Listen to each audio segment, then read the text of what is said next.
کیا کہ ایک انصاری مرد نے زبیر رضی اللہ عنہ سے حرہ ندی کے بارے میں، جس سے کھجوروں کے باغ سیراب ہوا کرتے تھے، جھگڑا کیا۔ رسول اللہ صلی اللہ علیہ وسلم نے فرمایا، زبیر تم سیراب کر لو، پھر اپنے پڑوسی بھائی کے لیے جلد پانی چھوڑ دینا۔ اس پر انصاری رضی اللہ عنہ نے کہا، جی ہاں، آپ کی پھوپھی کے بیٹے ہیں نا؟ رسول اللہ صلی اللہ علیہ وسلم کا رنگ بدل گیا۔ آپ نے فرمایا، اے زبیر تم سیراب کرو یہاں تک کہ پانی کھیت کی منڈیروں تک پہنچ جائے۔ اس طرح آپ نے زبیر رضی اللہ عنہ کو ان کا پورا حق دلوا دیا۔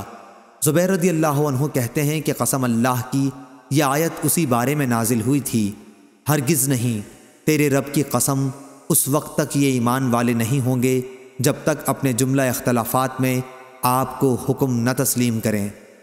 ابن شہاب نے کہا کہ انصار اور تمام لوگوں نے اس کے بعد نبی کریم صلی اللہ علیہ وسلم کے اس ارشاد کی بنا پر کہ سیراب کرو اور پھر اس وقت تک رک جاؤ جب تک پانی منڈیروں تک نہ پہنچ جائے، ایک اندازہ لگایا، یعنی پانی ٹخنوں تک بھر جائے۔ صحیح بخاری حدیث نمبر 2362۔